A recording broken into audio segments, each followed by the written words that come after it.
Irmãos, convido vocês que abram as suas Bíblias comigo no profeta Malaquias, livro do profeta Malaquias,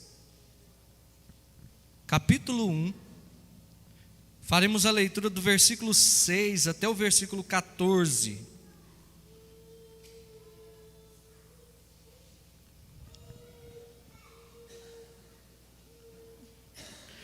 Livro do profeta Malaquias, capítulo 1, do versículo 6 até o versículo 14.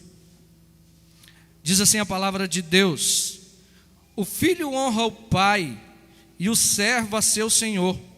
Se eu sou pai, onde está a minha honra? E se eu sou o senhor, onde está o respeito para comigo? Diz o Senhor dos exércitos a vós outros, ó sacerdotes, que desprezais o meu nome. Vós dizeis: em que desprezamos nós o teu nome? Ofereceis sobre o meu altar pão imundo, e ainda perguntais: em que havemos profanado? Nisto que pensais, a mesa do Senhor é desprezível. Quando trazeis o animal cego para o sacrificardes, não é isso mal? E quando trazeis o coxo ou enfermo, não é isso mal? Ora, apresenta-o ao teu governador. Acaso terá ele agrado em ti e te será favorável? Diz o Senhor dos exércitos. Agora, pois, suplicai o favor de Deus, que nos conceda a sua graça. Mas com tais ofertas nas vossas mãos, aceitará ele a vossa pessoa? Diz o Senhor dos exércitos. Tomara houvesse entre vós quem feche as portas, para que não acendesseis debalde o fogo do meu altar. Eu não tenho prazer em vós, diz o Senhor dos exércitos, nem aceitarei da vossa mão a oferta. Mas desde o nascente do sol até o poente, é grande entre as nações o meu nome. Em todo lugar lhe é queimado incenso e trazido ofertas puras, porque o meu nome é grande entre as nações, diz o Senhor dos exércitos.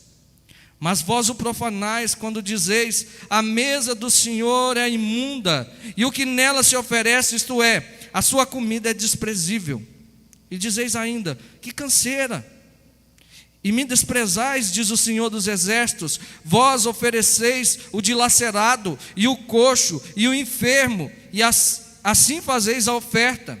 Aceitarei eu isso da vossa mão? Diz o Senhor. Pois maldito seja o enganador, que tendo um animal sadio no rebanho, promete e oferece ao Senhor um defeituoso. Porque eu sou grande rei, diz o Senhor dos exércitos, o meu nome é terrível entre as nações. Vamos orar? Deus, em tuas mãos nós nos colocamos agora. Fala conosco, Deus, nessa hora em que nossos corações anseiam ouvir a tua voz. Ilumina a nossa mente, trabalhe no nosso coração. Que o mesmo Espírito, ó Deus, que inspirou o profeta, haja em nós, nos dando conhecimento da sua palavra, habilitando o nosso volitivo para que nós tenhamos desejo de cumpri-la, e nos ajudando, ó Deus, para que ela seja não somente ouvida pelos nossos ouvidos, mas que ela seja evidenciada, vista no nosso viver. Nos colocamos diante do Senhor nesse momento e pedimos o teu auxílio, ó Deus, para que o Espírito Santo do Senhor nos conduza ao conhecimento da sua vontade, em nome de Cristo Jesus, amém. Irmãos, há alguns anos atrás, um pastor sul-coreano, líder de uma das maiores igrejas do mundo, esteve no Brasil. Eu não vou arriscar falar o nome dele, porque nessa vinda no Brasil, ele disse que ficou extremamente decepcionado com o povo brasileiro. E se eu falar o nome dele, a decepção só aumentará. Então não vou arriscar a pronúncia, mas eu prometo depois colocar no grupo para que os irmãos vejam o vídeo. E uma das constatações que ele fez a respeito do culto brasileiro é que o povo brasileiro não tem o mínimo de reverência diante de Deus, diante do culto que é prestado a Deus. Ele diz o seguinte, abre-se parênteses: eu não sei porque o povo brasileiro marca horário para o culto.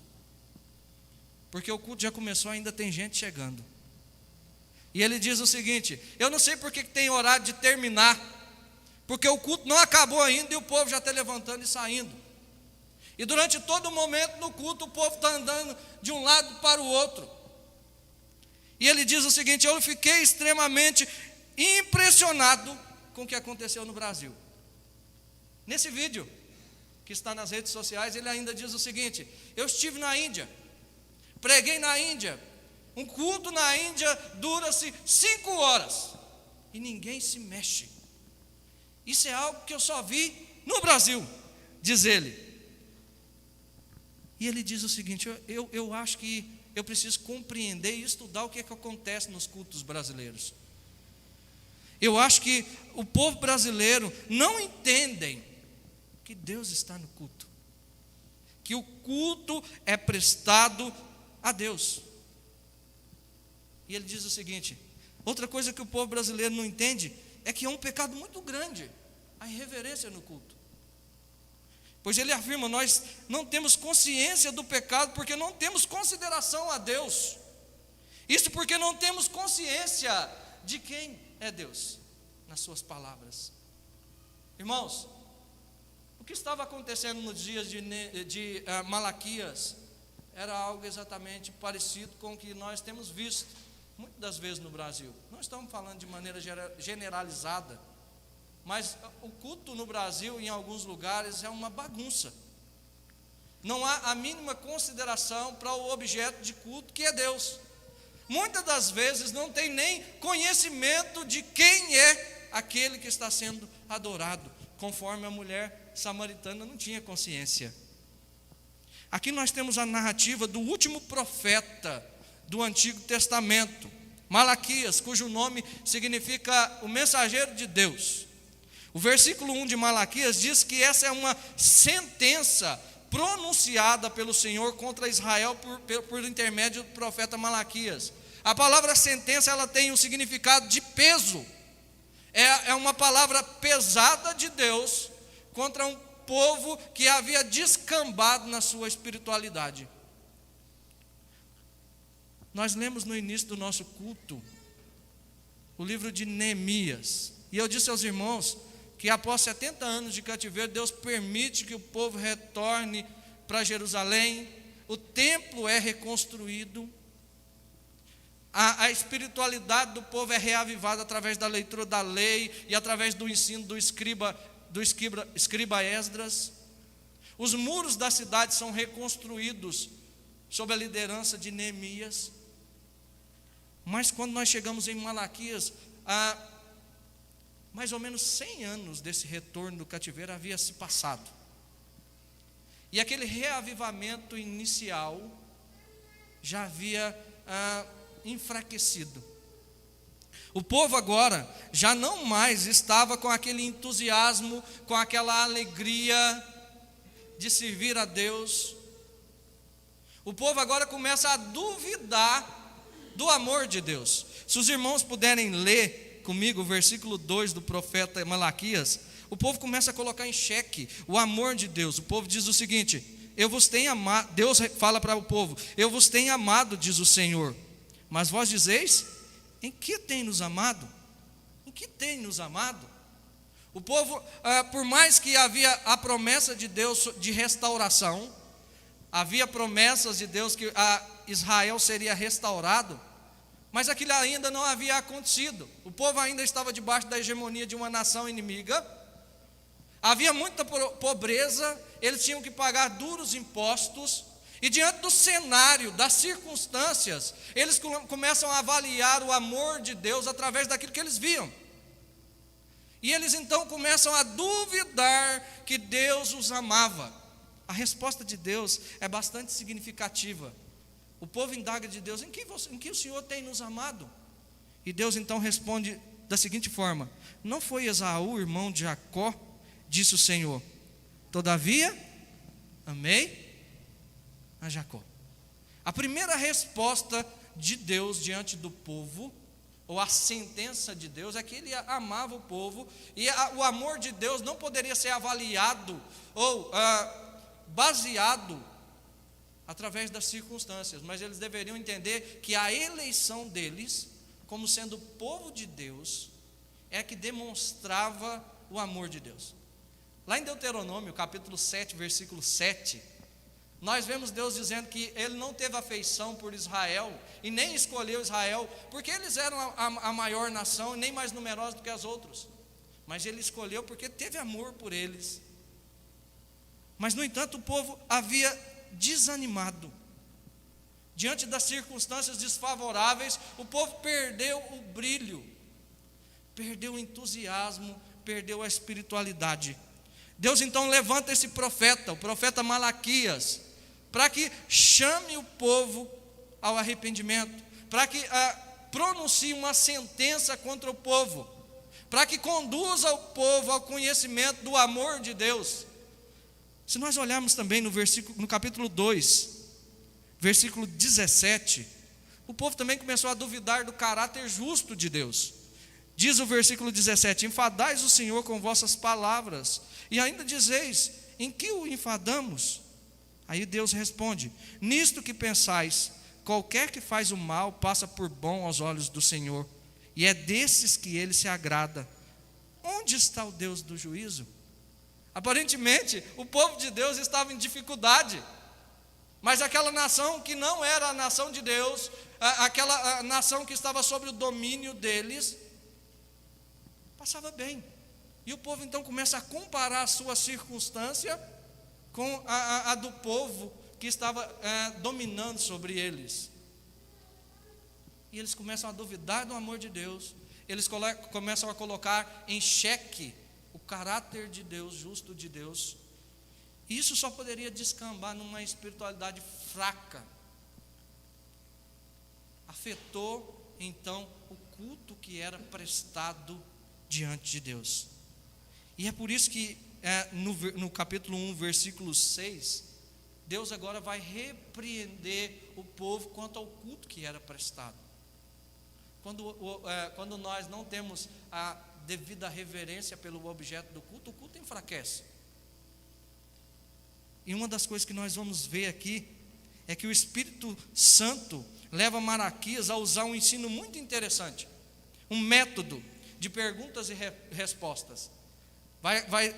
Funciona desse jeito o livro de Malaquias, do começo ao fim. Deus faz uma declaração, uma constatação acerca do povo, de uma transgressão, uma dificuldade do povo com relação ao Senhor. O povo responde de maneira cínica. Até uma palavra-chave para esse livro é cinismo, porque Deus fala assim: vocês estão fazendo isso, e o povo pergunta: o que nós estamos fazendo? E então, de maneira cínica, o povo pergunta a Deus: o que nós estamos fazendo? E Deus então dá uma resposta para esse questionamento do povo. A primeira pergunta, conforme eu falei para os irmãos, é a indagação. Olha, o povo pergunta, Deus diz: eu tenho amado vocês, e o povo pergunta: em que o Senhor tem nos amado? Agora nós estamos diante da segunda constatação do povo, da segunda dificuldade do povo. Deus diz ao povo: olha, o filho honra o pai e o servo a seu senhor. Se eu sou pai, onde está a minha honra? E se eu sou senhor, onde está o respeito para comigo? Um assunto teológico bem presente no livro de Malaquias é sobre o culto que é prestado a Deus. O culto que agrada a Deus. Ou, no nosso texto, nós meditaremos um pouco sobre o culto que não agrada a Deus. Nós seremos repreendidos e exortados pela palavra, porque é uma sentença de Deus contra o seu povo e contra nós também. E à medida também que nós somos repreendidos e nós aprendemos sobre o culto que não agrada a Deus, nós, por implicação, aprenderemos qual é o culto então que agrada o Senhor. Em primeiro lugar, o culto que não agrada a Deus é quando Deus não recebe a honra e o respeito que lhe são devidos. É isso que Deus declara ao povo no versículo 6. O filho honra o pai, o servo ao seu senhor. Se eu sou pai, onde está a minha honra? E se eu sou senhor, onde está o respeito para comigo? Malaquias começa chamando a atenção do seu público, que eram os sacerdotes, fazendo uma constatação. A primeira relação aqui, ou a primeira declaração de Deus ao povo por boca do profeta Malaquias, é que deveria haver por parte do povo afeição e respeito para com Deus. Deus, sendo o pai de Israel, já havia demonstrado a eles o seu amor paternal. Ele começa o texto de Malaquias justamente chamando a atenção para esse fato: eu vos tenho amado, diz o Senhor. Eu escolhi vocês, eu elegi vocês para serem o meu povo. Deus começa com a declaração de que os sacerdotes estavam profanando o seu culto, desprezando o seu nome.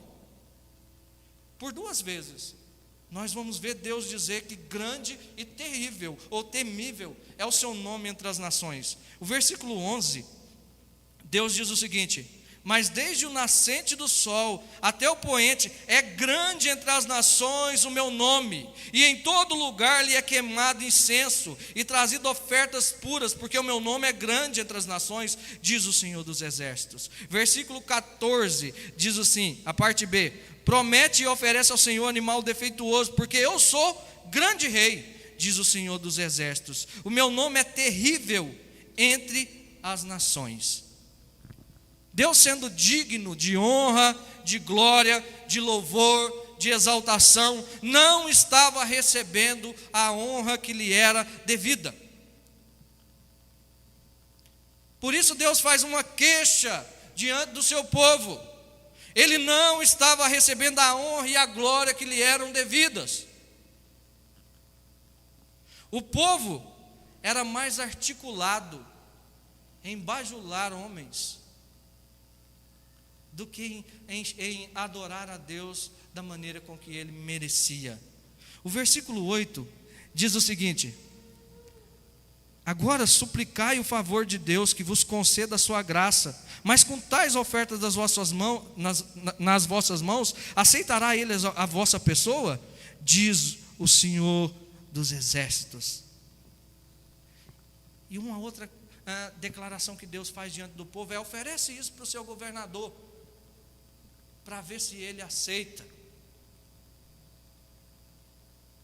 Gente, uma das coisas que nós sabemos sobre o culto é que nós temos que ter a consciência de que este culto é prestado ao Rei dos Reis, ao Senhor dos Senhores, aquele que é digno de honra, de glória e de louvor.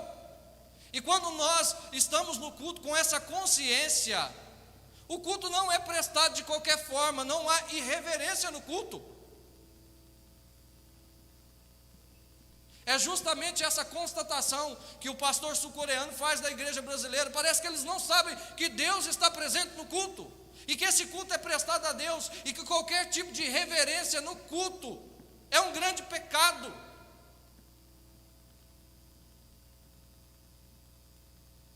Às vezes hoje, ainda, nós temos mais reverência diante de homens do que diante de Deus.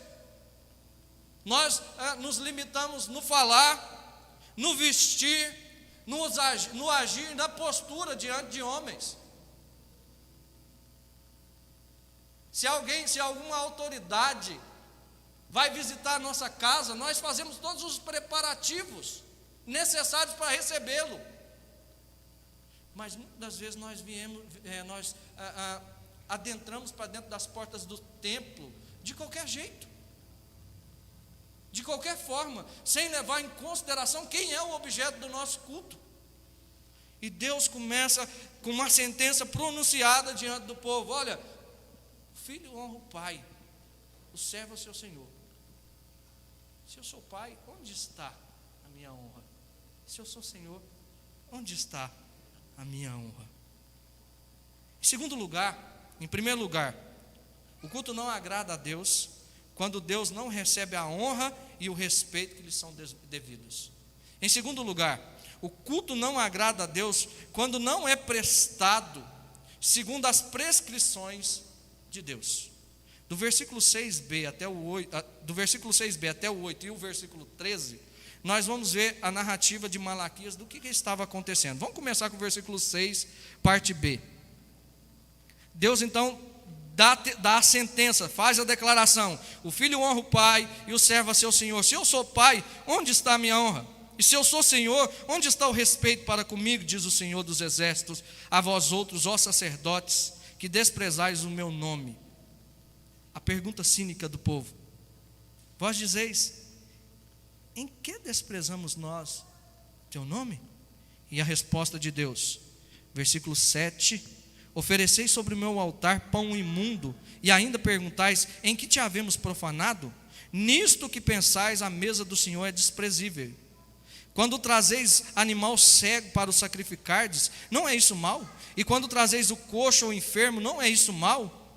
Ora, apresenta-o ao teu governador. Acaso terá ele agrado em ti e te será favorável? Diz o Senhor dos exércitos.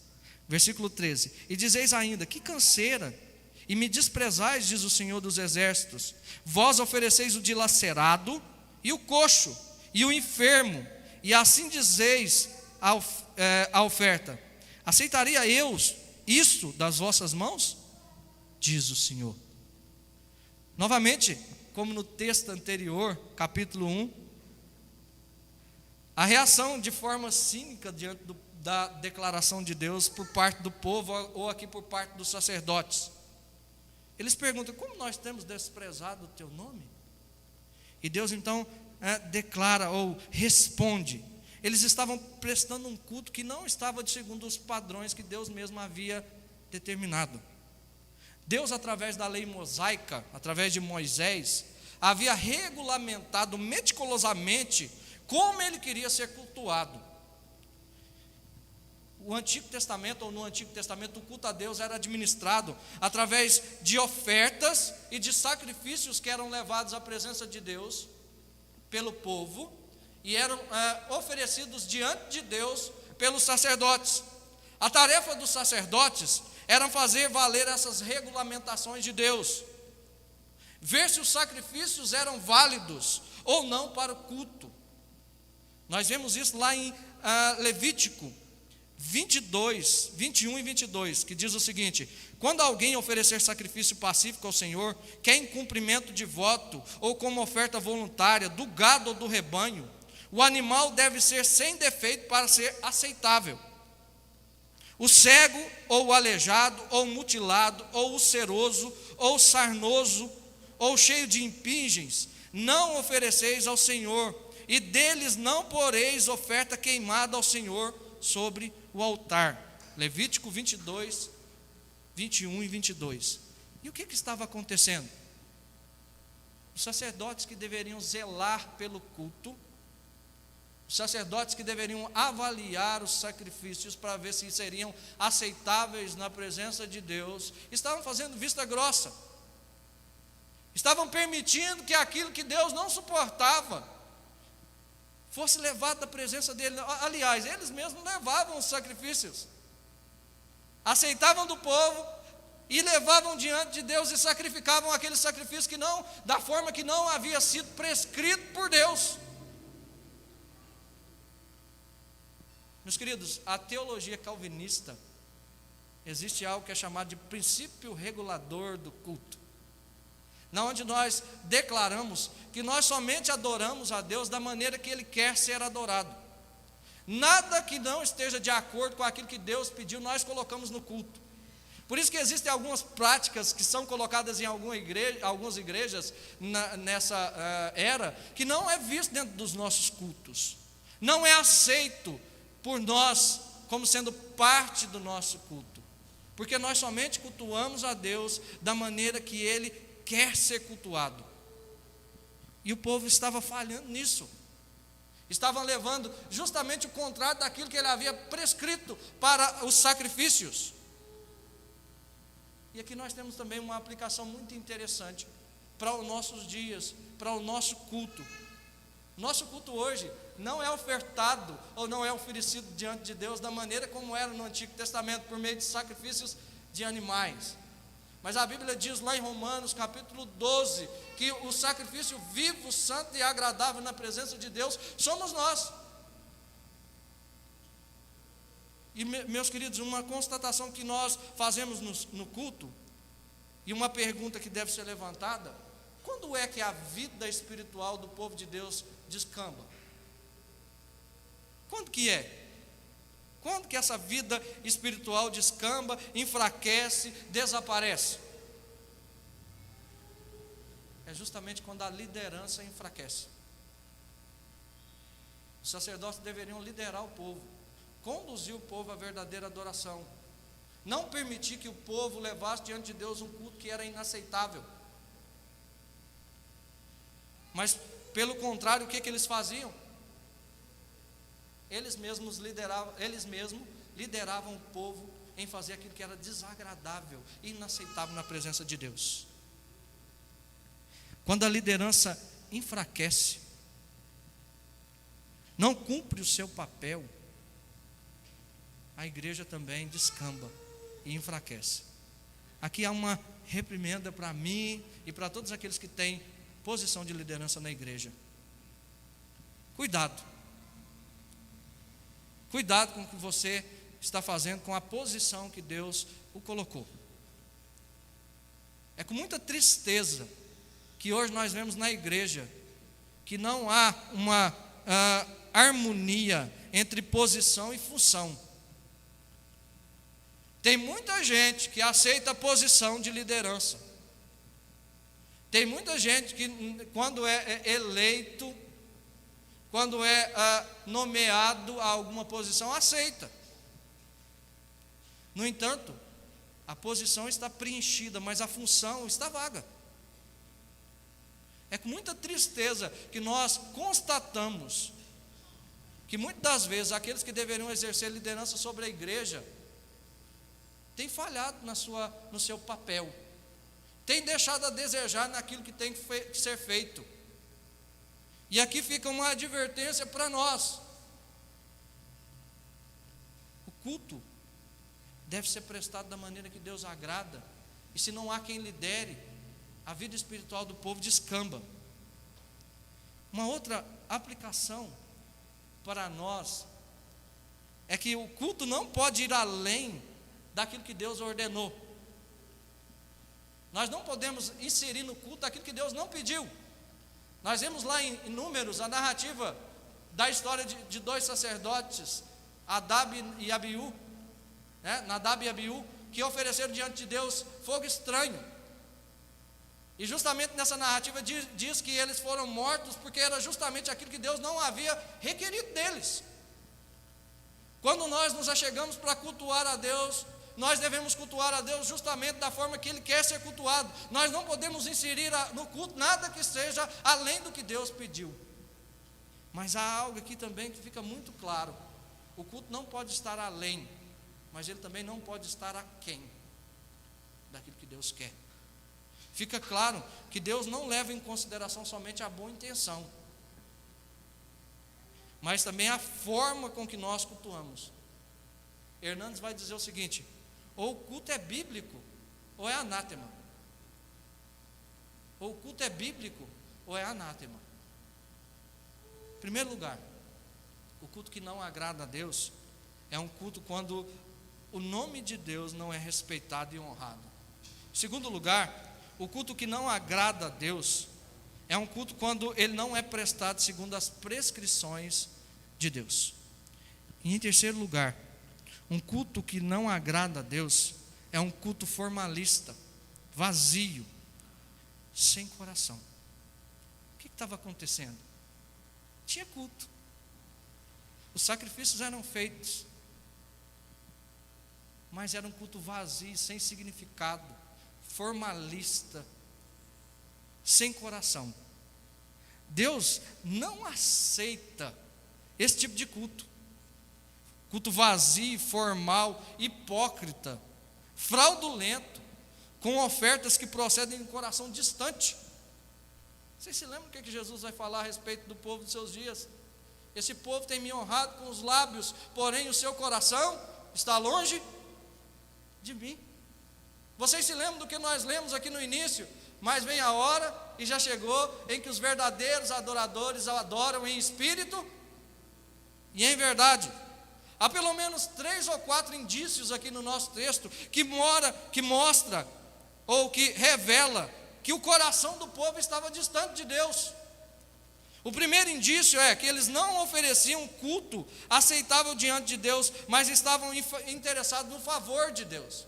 Versículo 9, acompanhe comigo a leitura, diz o seguinte: agora, pois, suplicai o favor de Deus, que nos conceda a sua graça, mas com tais ofertas nas vossas mãos, aceitará Ele a vossa pessoa? Diz o Senhor dos Exércitos. O que estava acontecendo? Muitos daquelas pessoas ofereciam um culto vazio, um culto hipócrita, formal diante de Deus, mas queria ser abençoado por Deus, queria receber o favor de Deus. Tem muita gente que só lembra que existe culto quando eles precisam de Deus, quando eles estão numa necessidade, aí eles se lembram de Deus. Tem muita gente que passa dias e dias, domingos e domingos, sem se esquecer que domingo é dia do Senhor. Mas quando se veem necessitados do favor, da graça, da misericórdia de Deus, eles se lembram de Deus. São pessoas interesseiras, que não estão interessadas em adorar a Deus, mas estão interessadas no favor de Deus, nas bênçãos de Deus. Isso mostra quanto o coração das pessoas estavam distante de Deus, porque somente se aproximavam de Deus para o seu favorecimento. O segundo aspecto que mostra o distanciamento dessas pessoas, o coração longe de Deus, é que os sacerdotes estavam enfadados do seu ofício. Eles traziam as ofertas de qualquer jeito diante de Deus. Olha o que os sacerdotes diziam: que canseira, que canseira. É como se o culto fosse um peso, é como se cultuar a Deus fosse extremamente dificultoso para eles. Não havia prazer no culto, era somente um ritual formalista e vazio. Isso não é algo que aconteceu e aconteceu somente na época de Malaquias. Há muitas pessoas que não suportam oferecer culto. Há pessoas que, quando o culto acontece, não param dentro da igreja, fica o tempo todo andando em torno da igreja, como se o culto fosse algo cansativo, enfadonho. Ficam entediadas. Se o culto começa a demorar um pouquinho, começa a olhar para o relógio. Esse tipo de culto formal, frio, vazio, Deus não requer. Deus não se agrada. Esse culto não é digno dele. Em terceiro lugar, eles não ofereciam a Deus o melhor. Versículo 14 diz o seguinte: pois maldito seja o enganador, que tendo um animal sadio no seu rebanho, promete e oferece ao Senhor um defeituoso. Porque eu sou grande rei, diz o Senhor dos Exércitos, e o meu nome é terrível entre as nações.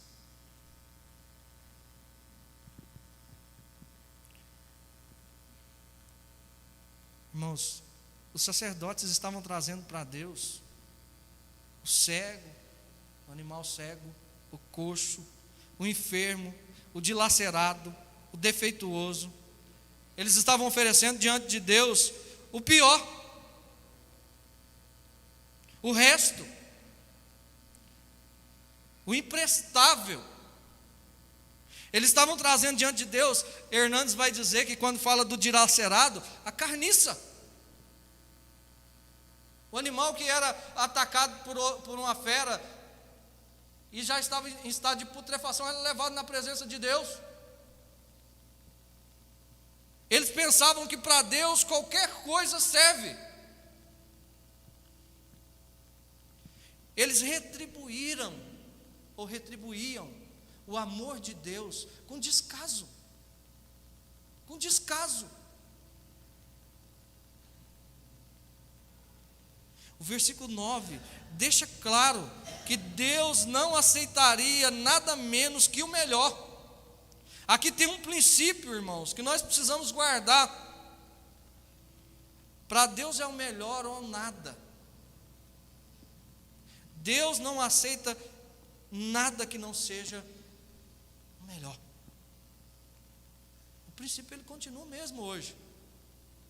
Deus continua a querer de nós as nossas primícias. Ele não vai aceitar nada que seja inferior.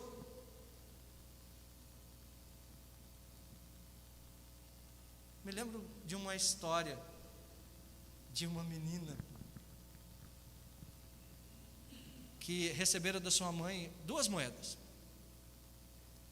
E a mãe diz o seguinte para ela: olha, menina, vou te dar 2 moedas, uma para você comprar um sorvete e outra para você entregar para Deus. E diz então que ela sai toda contente com as moedas ganhadas, e no caminho então ela tropeça, e uma das moedas cai, rola e cai dentro do bueiro. E diz que a menina então olha para cima e conversa com Deus e diz: ó Deus, lá se foi a sua moeda. Nós fazemos isso muitas das vezes. O melhor sempre é para nós. E nós achamos que Deus aceita, que Deus entende, quando nós não ofertamos diante de Deus o melhor.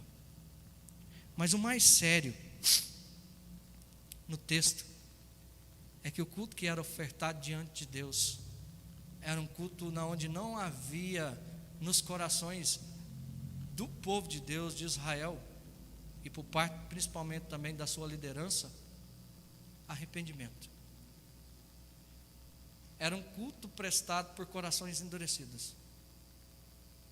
Gente, após o cativeiro babilônico, 2 profetas, inteirando 3 com Malaquias, já havia sido levantado por Deus para chamar a atenção do povo quanto a isso, quanto a essa atitude, essa espiritualidade vazia, esse esfriamento do povo. O profeta Ageu havia falado, inclusive o profeta Ageu vem para chamar a atenção do povo, porque eles haviam estacionado a obra do templo e estavam construindo as suas próprias casas, como diz o texto, apaneladas. E o profeta Ageu vem e chama a atenção do povo, repreende o povo, e o templo então retorna e é construído novamente. Deus também levanta o profeta Zacarias para a repreensão do povo, para chamar o povo ao arrependimento. E agora Deus então levanta o profeta Malaquias, para que Malaquias então pronuncie essa sentença e chame a atenção do povo com relação ao culto. Você sabe o que é mais triste? É que o povo não dá ouvidos. O povo continua na mesmice, naquele culto vazio, formal. Se vocês lerem os versículos, os próximos versículos, Deus ele diz que exterminará com o sacerdócio, porque ele enviará o grande sacerdote que viria. O povo não dá ouvidos, ao ponto de Deus se calar por 400 anos. Há um período entre Malaquias e Mateus, que é chamado de período interbíblico, na onde Deus não levanta nenhum profeta inspirado mais. Deus se cala, Deus permite que o povo permaneça na sua incredulidade, na sua no seu culto formal, no seu esfriamento. Vocês se lembram quando aparece o João Batista, e ele vem então falando da parte de Deus e diz que multidões afluem para ele? É justamente por isso que o povo estava sedento de ouvir a voz de Deus, porque Deus se cala por 400 anos, até que ele envia aquele que prepararia o caminho do Messias, João Batista.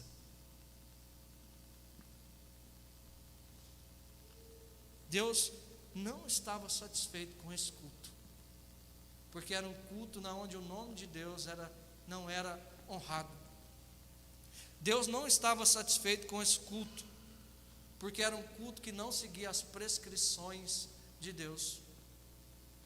Deus não estava satisfeito com esse culto, porque era um culto formalista, vazio, sem coração. Quando o coração não está no culto, ele é somente um ritual. Ele é somente uma formalidade. Ele é vazio. Você pode cantar, mas a sua voz não passa do teto. Você pode levantar as mãos, mas aquilo ali será somente encenação. Porque o culto que realmente agrada a Deus é aquele que é colocado diante de Deus com o coração. Hernandes vai dizer o seguinte: Deus não está procurando adoração, Ele procura adoradores. Será que o nosso culto, não vamos olhar para outras igrejas, vamos olhar para nós, para cada um de nós, será que o meu culto tem sido agradável na presença de Deus? Eu gostaria de terminar fazendo 3 aplicações.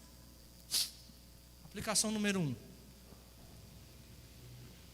precisamos reconhecer a dignidade de Deus do nosso louvor, lembrando quem Ele é: Pai e Senhor, e o que Ele merece: honra e respeito.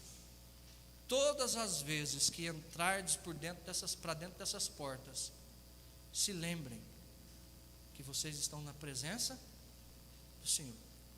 Quero fazer uma aplicação aqui também, chamando a atenção, né? O culto não termina, ele continua após sairmos.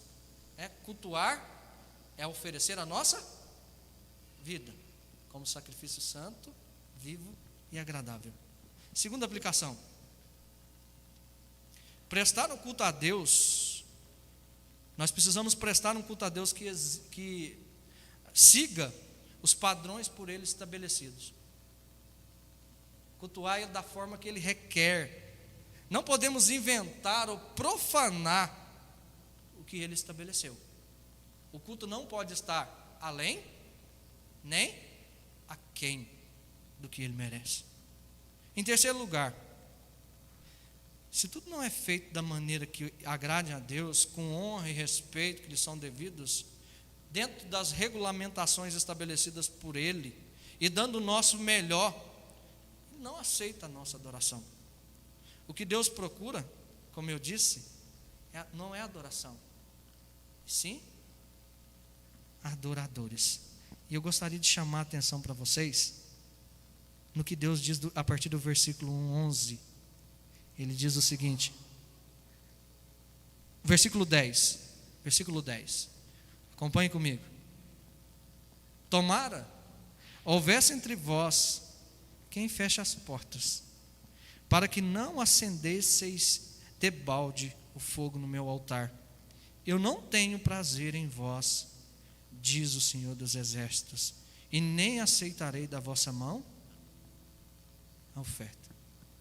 Sabe o que Deus está dizendo aqui? Olha, eu queria que um culto prestado desse jeito, eu queria que tivesse alguém de peito que fechasse as portas do templo, porque eu não tenho prazer num culto dessa forma. Eu não me agrado de um culto onde o meu nome não é honrado, onde ele não é prestado nas normas estabelecidas e onde não há coração. E eu gostaria de convidar os irmãos para abrirem as suas Bíblias lá em Romanos, capítulo 12.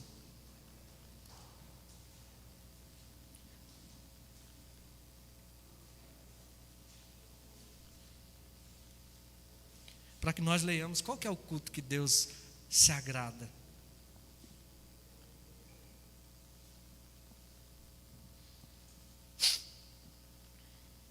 Podemos ler o versículo 1 e versículo 2, todos juntos. Romanos 12, 1 e 2. Vamos lá? Rogo-vos, pois, irmãos, pelas misericórdias de Deus, que apresenteis o vosso corpo por sacrifício vivo, santo e agradável a Deus, que é o vosso culto racional.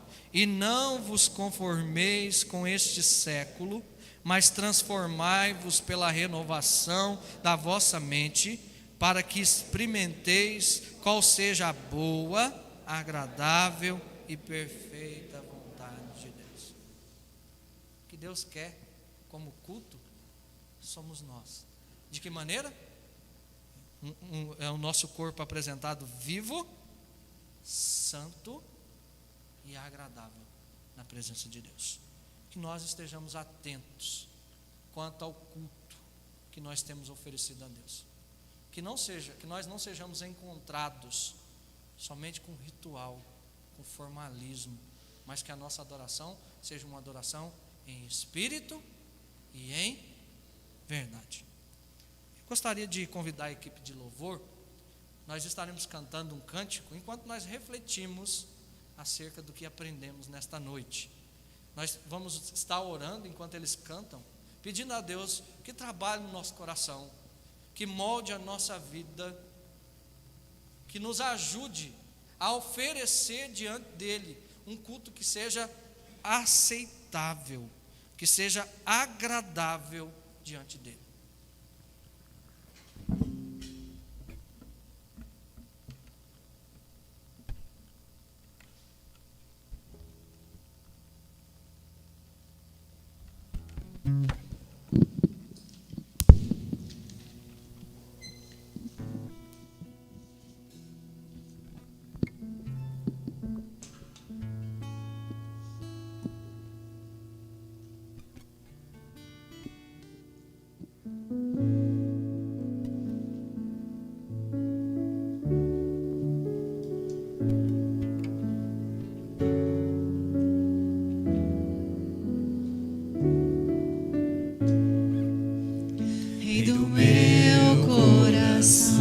Seja o monte em que percorro, a fonte que eu bebo, és minha canção.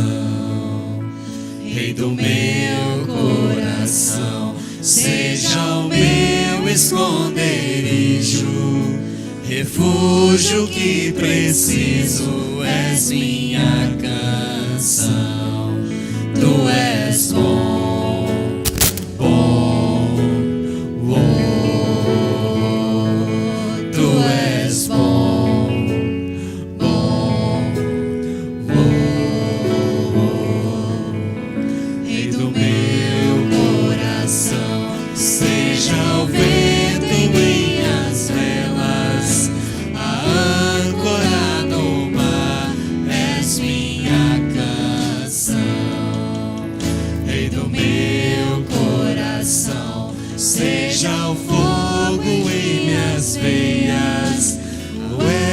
Dos meus dias, és minha canção. Rei do meu coração, seja o vento em minhas velas, a âncora no mar, és minha canção. Rei do meu coração, seja o fogo em minhas veias, o eco dos meus dias, és minha canção. Tu és bom, bom, bom. Tu és bom, bom, bom. Tu és bom, bom, bom. Tu és bom.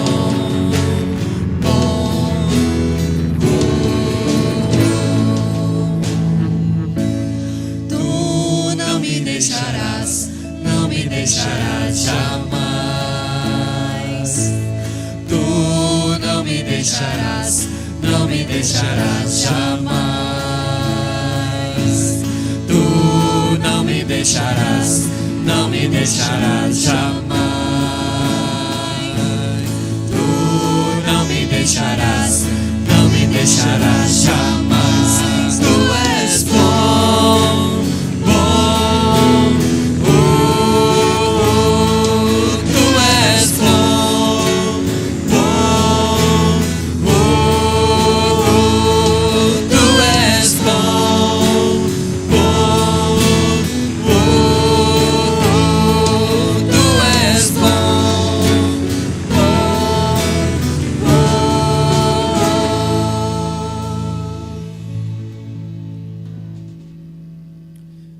Vamos orar. Deus, nós agradecemos ao Senhor pela oportunidade, ó Deus, que o Senhor nos deu de abrirmos o teu santo livro. De fato, ó Deus, a tua palavra ela é viva e ela é eficaz. Assim como nós pedimos no início, ó Deus, e o Senhor nos ajudou iluminando a nossa mente para o entendimento, pedimos agora, ó Deus, que o Senhor nos ajude a cumpri-la. Nos ajude, ó Deus, a somente prestar um culto que é digno do Senhor. E que o nosso culto não seja somente esses momentos aqui, ó Deus, o culto público. Mas nós sabemos que cultuar o Senhor é dedicar a nossa vida como culto ao Senhor. Deus, que cada atitude nossa, que tudo que nós fizermos, promova a tua glória.